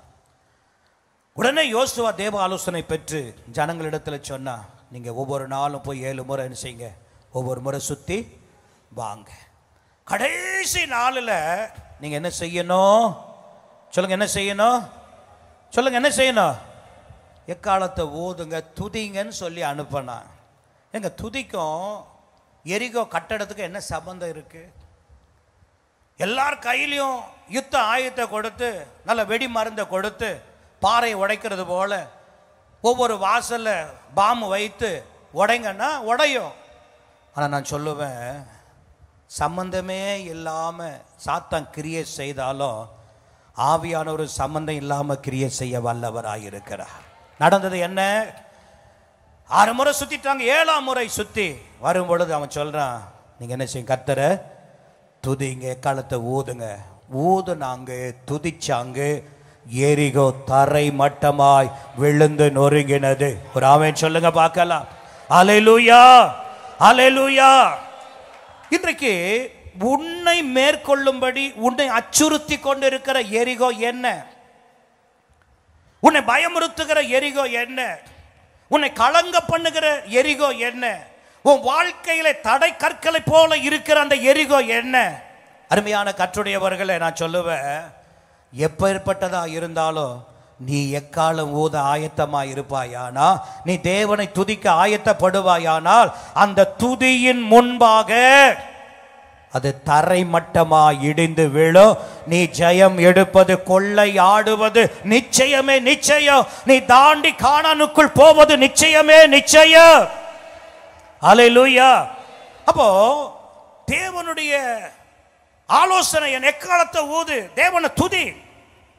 அதே போல எக்காலத்தை ஊதி தேவனை துதிச்சா சத்துருடைய கோட்டையெல்லாம் விழுந்தது. நான் சொல்லுவேன், இந்த நாட்கள் கர்த்தர் நமக்கு கொடுத்த கிருபையின் நாட்கள். நான் சொல்லுவேன், இந்த ஜெப நாட்கள் வருது பாருங்க, 31 நாள் ஜெப நாட்கள். இது தேவன் நமக்கு கொடுத்த அற்புதமான நாட்கள். நீ எக்காலத்தை ஊதாம, நீ தேவனை துதிக்காம, வீட்டில் இருக்கிற வறுமை மாறணும், வீட்டில் இருக்கிற கஷ்டம் மாறணும், வீட்டில் இருக்கிற தடைகள் மாறணும், சரீரத்தில் இருக்கிற வியாதி மாறணும், பிள்ளைகளுடைய வாழ்க்கை தடைகள் நீங்கணும், தொழில் விருத்தி அடையணும், குடும்பத்தில் ஆசீர்வாதம் வரணும்னு நினைச்சினா நீ ஒன்றையும் காண முடியவே முடியாது. ஏன்னா எல்லாவற்றுக்கும் ஒரு நிபந்தனையை கர்த்தர் என்ன செய்திருக்கிறார். நீ எக்காலத்தை ஊது, தேவனை துதி, தேவ சமூகத்தில் நில்லு. நீ இதை செய்யும் போது உன் நிலைகள் எல்லாம் ஆச்சரியமா அபூர்வமாய் மாற்றப்படும். ஹல்லேலூயா. அப்போ சத்துருடைய கோட்டை விழ எக்காலத்தை ஊத வேண்டும் என்று நாம் பார்க்கிறோம். அது மாத்திரமல்ல, தேவனுடைய பெட்டியை தாவீது தன்னுடைய நகரத்திற்குள்ள கொண்டு வருகிற வேளையில இப்ப என்ன ஊதுனாங்களா? எக்காலம். இது எதற்கு அடையாளமா இருக்குன்னா, தேவனுடைய வல்லமை நிறைந்த பெட்டியை தாவீது தன்னுடைய நகரத்திற்குள்ள கொண்டு வருகிறான். தேவனை கனப்படுத்துவதற்கு அடையாளம் தான் இந்த எக்காலம், தேவனை துதிக்கிற துதி. ஒரு ஆமென் சொல்லுங்க பார்க்கலாம். ஹல்லேலூயா. மாத்திரமல்ல, சங்கீதம் 98:6 சொல்லும் பொழுது தேவ சமூகத்தில் எக்காலத்தை என்ன செய்யுங்க? ஊதுங்கள் என்று வேதம் சொல்லுகிறது. எக்கால துணியோடு அவரை துதியுங்கள் என்று சொல்லி 150 சங்கீதம் 3 சொல்லுகிறது. அருமையான கர்த்தருடையவர்களே, நான் சொல்லுவேன், கிதியோன் கண்டு கொண்டா எக்காலம் ஊதினால் அங்கு ஒரு ஜெயம் இருக்கிறது. எனவே தான் 300 பேரை 3 படைகளாக பிரிச்சுட்டு எல்லார் கையிலும் என்ன கொடுத்தான்? ஒரு எக்காலத்தை கொடுத்தான். ஒவ்வொரு கையில என்ன இருக்கு? எக்காலம். எக்காலம் எங்க தான் ஊத முடியும் சொல்லுங்க பார்க்கலாம்? வாயில தான். தேவனை துதிக்கிற துதி நம்முடைய வாயிலிருந்து புறப்பட வேண்டும். ஹல்லேலூயா, ஹல்லேலூயா. இப்ப நான் கேட்கிறேன், உன்னுடைய தோல்வியான வாழ்வு ஜெயமாய் மாறணுமா? உன்னுடைய தோல்வியான குடும்ப சூழ்நிலை ஜெயமாய் மாறணுமா? தோற்று போன ஒரு இடத்துல நிற்கிறது போல நிற்கிற உன் நிலைமை ஜெயமாய் மாறணுமா? உன்னுடைய கை பிரயாசங்கள் ஜெயமாய் மாறணுமா? உன்னுடைய ஊழியம் ஜெயமாய் மாறணுமா? நான் சொல்லுவேன், நீங்க கர்த்தரை துதிக்கிற துதியாகிய காலத்தை முழங்க வேண்டும். ஒரு ஆமென் சொல்லுங்க பார்க்கலாம். சரி, இரண்டாவதாக வேகமாய் போகிறேன். நியாயாதிபதிகள் 7:16 மீண்டும் வாசிக்க கேட்போம். அந்த 300 பேரை 3 படையாக வகுத்து அவர்கள் ஒவ்வொருவன் கையிலும் ஒரு எக்காலத்தையும் வெறும் பானையையும் அந்த பானைக்குள். சரி, போதும். முதலாவது எக்காலத்தை ஒவ்வொருத்தருடைய கையில் என்ன கொடுத்தா? சொல்லுங்க, சத்தமா சொல்லுங்க. இரண்டாவதாக பானையை கொடுத்தான் அப்படின்னு சொல்லல. வேதம் எவ்வளவு அழகாய் சொல்லுது. சொல்லுங்க பார்க்கலாம், சொல்லுங்க பார்க்கலாம். வெறும் பானை. என்ன பானையா? வெறும் பானை. பானைக்குள்ளையாவது நல்ல கூழாங்கல் இல்லைன்னா கருங்கல் ஏதோ ஒரு 10-20 கல்லை போட்டுக்கோங்கடா. யாராவது வந்தா அங்க போய் கல்லை தேட முடியாது. ஒவ்வொன்றா பானைக்குள்ள இருந்து எடுத்து என்ன செய்யுங்க? அடிங்கன்னு சொல்லி ஒரு 10-20 கல்லை எடுத்து போட்டுக்கோங்கன்னு சொல்லியிருக்கலாம். ஆனால் பானை, கொடுக்கப்பட்ட பானை என்ன பானை?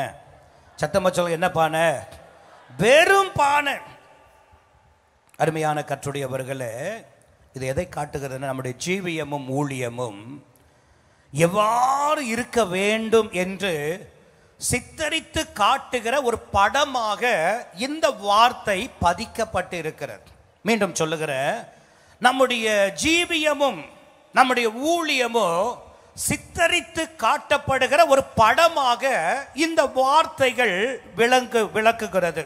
அருமையான கர்த்தருடையவர்களே, நான் சொல்லுவேன், இங்க உட்கார்ந்திருக்கிற எல்லாருமே வெறும் பானைகள். ஆமென் சொன்னவங்க ஆவியில் இருக்கிறீங்கன்னு அர்த்தம். சொல்லாதவங்க சரியா புரியலன்னு அர்த்தம். சொல்லுங்க பார்க்கலாம், நீங்க எல்லாம் யாரு? சொல்லுங்க, பானை சொல்லாதீங்க, சொல்லுங்க, சத்தமா சொல்லுங்க. வெறும் பானை. பக்கத்துல சொல்லுங்க, நீ யார் தெரியுமா? பானை. அதுவும் வெறும் பானை. சொல்லுங்க, 4 பேருக்கு சொல்லுங்க, திரும்பி சொல்லுங்க.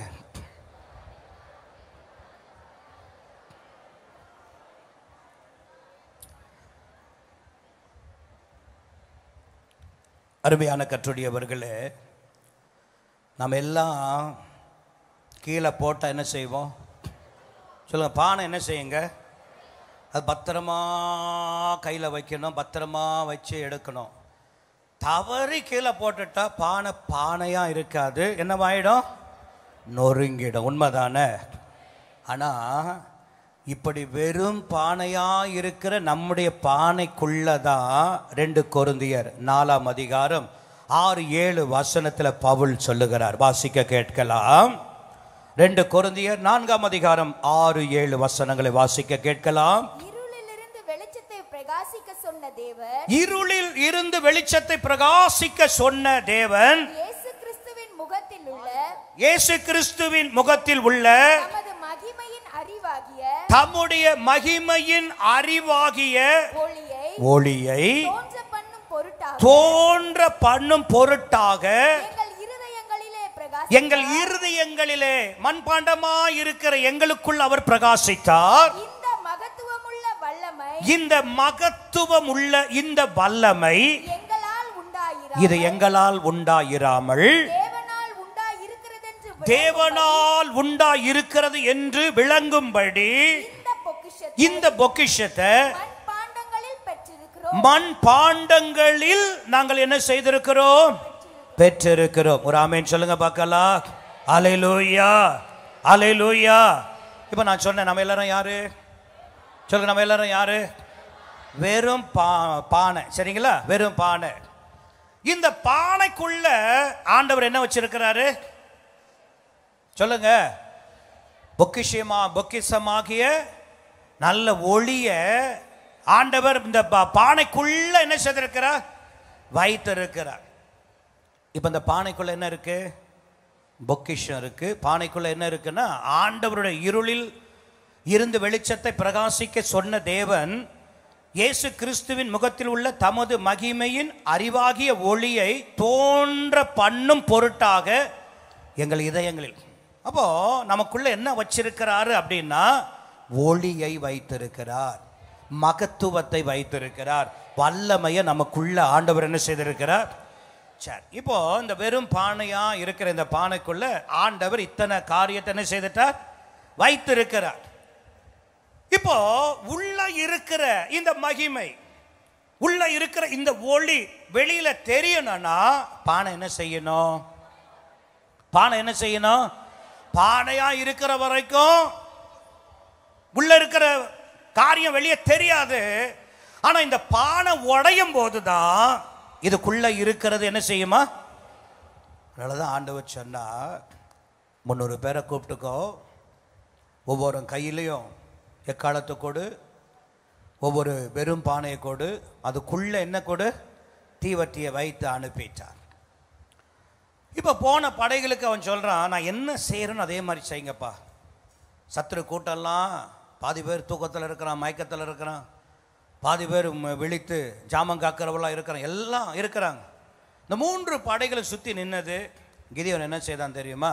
எக்காலத்தை ஊதுனா. முதல்ல என்ன செஞ்சான்? எக்காலத்தை ஊதுனா. ரெண்டாவது என்ன செய்தான்? பானையை உடைச்சான். இவன் கையில் இருக்கிற பானை என்ன செய்தான்? இப்போ பானை என்ன செய்தது? உடைஞ்சது. எல்லா 300 பேரும் பானை என்ன செய்கிறாங்க?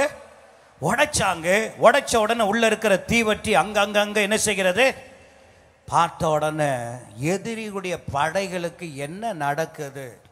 எவனும் ஈட்டியை கொண்டு வந்த மாதிரி தெரியல, அம்பு எய்த மாதிரி தெரியல, என்ன நடக்கிறதுன்னு தெரியாம குழப்பம் அடைந்தவர்களாக, யார் வந்தா யார் நிற்கிறான் தெரியாம அவனே வெட்டிக்கிட்டு அவனே என்ன செய்கிறான்? ஓடுகிறான். ஒரு ஆமென் சொல்லுங்க பார்க்கலாம். அல்லேலூயா, அல்லேலூயா. நான் சொல்லுவேன், மற்றவர்கள் நம்மிடத்தில் வெளிச்சத்தை காணும் முன்பாக இந்த பானையானது உடைக்கப்படணும். கிறிஸ்துவின் மரணத்தை 2 கொரிந்தியர் 4ஆம் அதிகாரம் 7 முதல் 11 வசனங்கள் என்ன அழகாய் சொல்லுகிறது, வாசிக்க கேட்கலாம். இந்த மகத்துவமுள்ள வல்லமை எங்களால் உண்டாயிராமல் 2 கொரிந்தியர் 4ஆம் அதிகாரம் 7 முதல் வாசிங்க. உண்டாயிராமல் தேவனால் உண்டாயிருக்கிறது என்று விளங்கும்படி இந்த பொக்கிஷத்தை சொல்லுங்க, மண் பாண்டங்களிலே பெற்றிருக்கிறோம். இந்த பொக்கிஷத்தை எங்க பெற்றிருக்கிறோம்? சொல்லுங்க, தேவனால் உண்டாயிருக்கிற இந்த பொக்கிஷத்தை மண் பாண்டங்களிலே பெற்றிருக்கிறோம். நாங்கள் எப்பக்கத்திலும் நெருக்கப்பட்டும் ஒடுங்கி போகிறதில்லை. உண்மையா? உண்மையா? எங்க பானை அப்படின்னா ரெண்டு பக்கம் அழுத்தினா பானை நிச்சயம் என்ன செய்யும்? உடையும் இல்லையா? ஆமா தானே? ஆனா பவுல் என்ன சொல்றாரு? நாங்கள் எப்பக்கம் அப்படின்னா வலது இடது முன்பாக பின்பாக நாலா பக்கத்திலும் நாங்கள் நெருக்கப்பட்டாலும் நாங்கள் என்ன செய்யல? ஒடுங்கி போகலைன்னா என்ன அர்த்தம்? உடஞ்சி போகலை அப்படின்னு என்ன அர்த்தம்னா, எங்களுக்குள்ள வெளியில தான் நாங்கள் பானை, ஆனால் எங்களுக்குள்ள இருப்பது மகிமையின் பொக்கிஷம். எனவே சொல்கிறேன், நாங்கள் எப்பக்கத்தில் நெருக்கப்பட்டும் ஒடுங்கி போகிறது இல்லை. ஒருவேளை கலக்கம் அடைந்தாலும் மனம் முறிந்து போகிறது இல்லை. துன்பப்படுத்தப்பட்டும் கீழே தள்ளப்பட்டும் மடிந்து போகிறது. கீழே விழுந்தா என்ன ஆகும்? உடையும் இல்லையா? ஆனா பவுல் என்ன சொல்றாருன்னா, கீழே தள்ளப்பட்டும் நாங்கள் மடிந்து உடைந்து போகிறது இல்லை.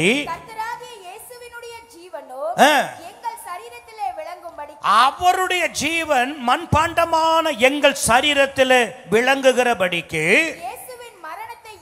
இயேசுவின் மரணத்தை எப்போதும் எங்கள் சரீரத்தில் சுமர்ந்து திரிகிறோம். எப்படி எனில்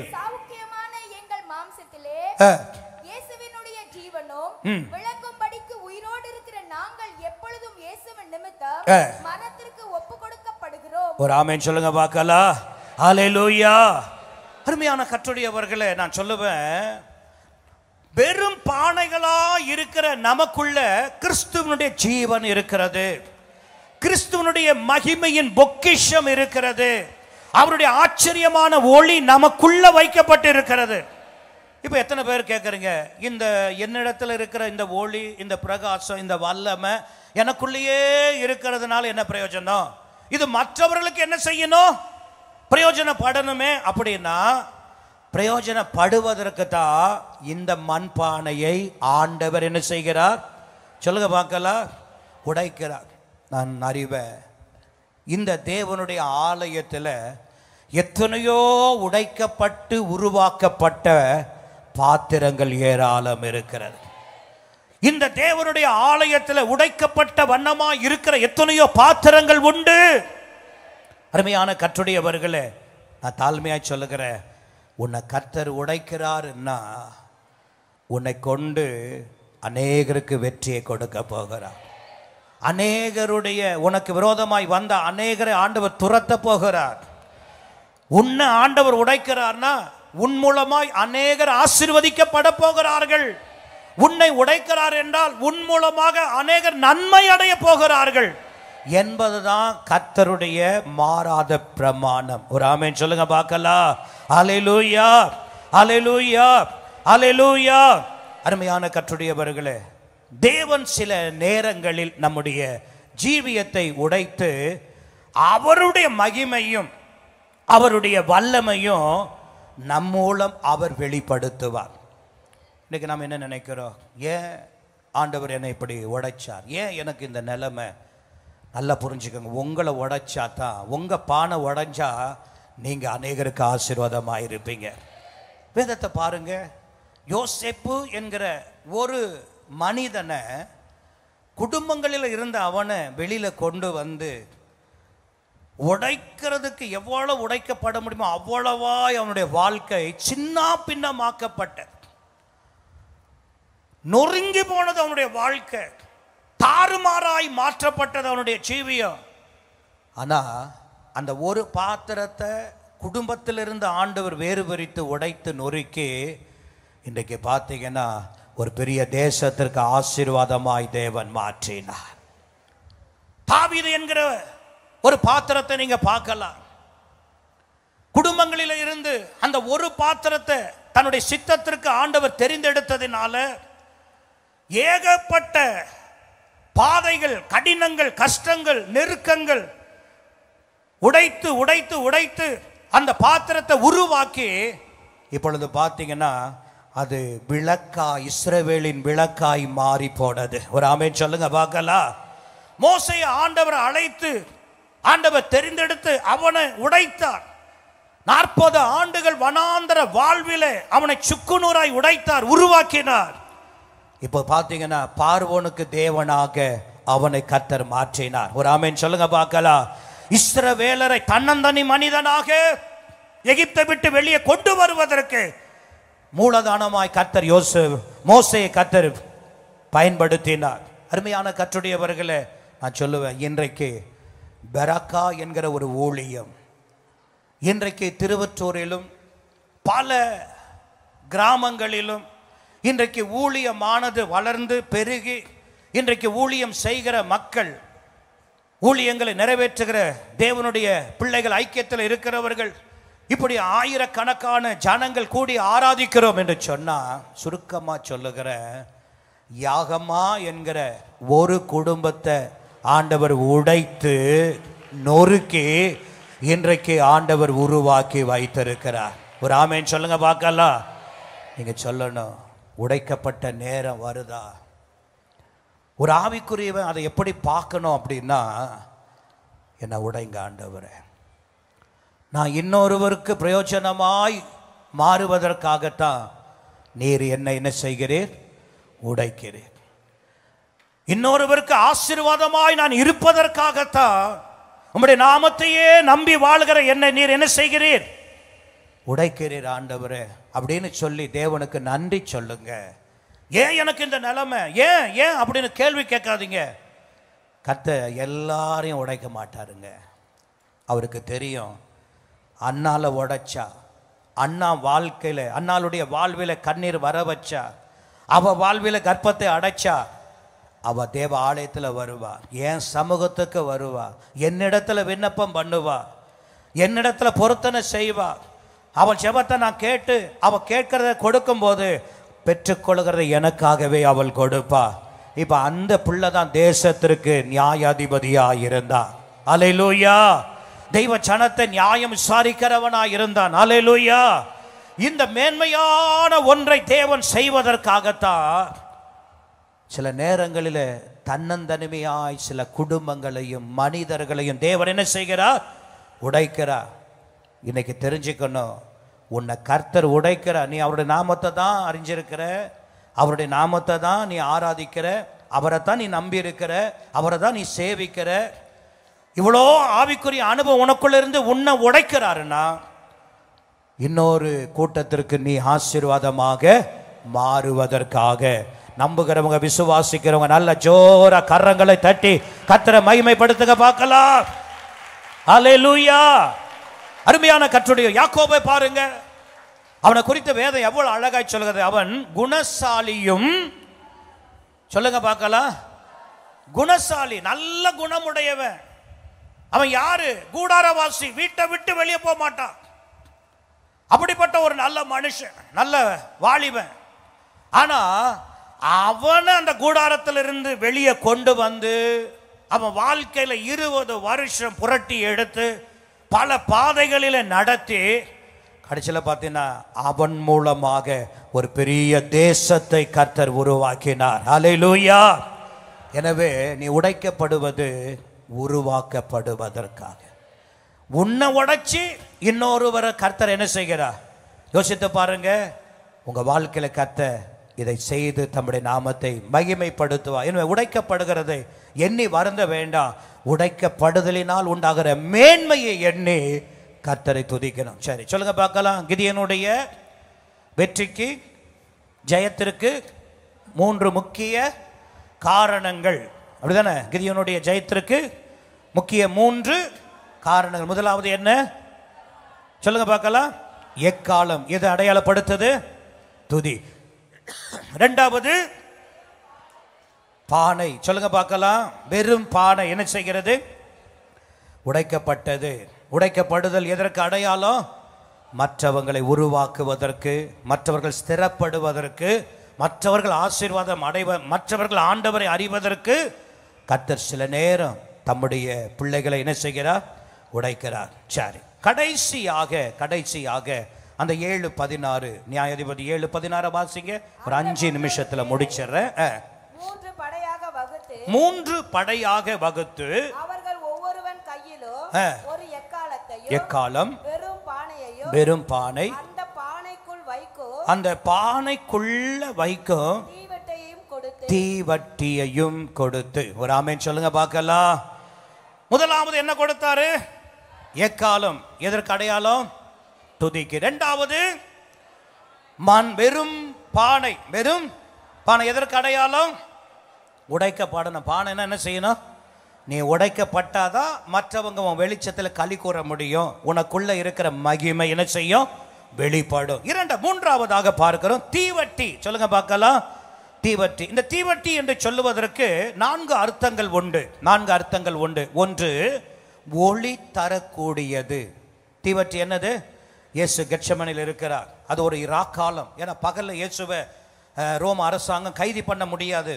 அப்படி கைது பண்ணுனா ஊருக்குள்ள பெரிய கலவரமே நடந்துடும் என்பது ரோம அரசாங்கம் அறிந்தபடினால இப்பொழுது இயேசுவை கைது செய்யணும்னா ராக்காலத்தை அவர்கள் வைத்திருந்தாங்க. இப்ப கெத்செமனில காட்டுல அந்த தோட்டத்தில் இயேசு தன்னுடைய வழக்கத்தின்படி ஜெபிக்கிறார். தீப்பந்தங்களை எடுத்து கொண்டு என்ன செய்தாங்க? இயேசுவை பிடிக்க வந்தான். அப்படின்னா என்னன்னா ஒளி தர கூடிய ஒன்று. தீப்பந்தம் என்று சொல்வது பிரகாசிக்கக்கூடிய ஒன்று. சொல்லுங்க, அது என்ன செய்கிறது? பிரகாசிக்கக்கூடிய ஒன்று. மூன்றாவது தீப்பந்தம் என்று சொல்வது இருளை விரட்டக்கூடியது. இருளை என்ன செய்கிறது? விரட்டக்கூடியது. நான்காவது எரிகிற அனுபவம் உடையது. தீப்பந்தம் என்பது எரிகின்ற அனுபவத்தை குறிக்கிற ஒன்று.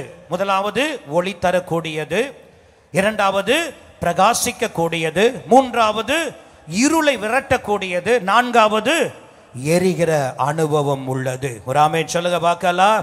அல்லேலூயா. இந்த தீவட்டி என்பது வேற ஒன்றும் இல்லைங்க. அது ஒரு ஆவியின் நிறைவையும் ஜெப வாழ்வையும் குறிக்கிற ஒன்று. ஒரு ஆமென் சொல்லுங்க பார்க்கலாம். நீ நல்லா ஜெபிக்கிற அப்படின்னா நீ தேவனுக்காக எரிந்து பிரகாசிக்கிற ஒரு தீவட்டியா இருக்கிற என்பதை மறந்து விடார். இந்த தீவட்டி என்பது ஆவியில் நிறைந்து ஜெபிக்கிற ஜெப வாழ்வை அடையாளப்படுத்துகிற ஒன்று. ஜெபிக்கிறவனுக்கு எங்கேயாவது தோல்வி இருக்குமா?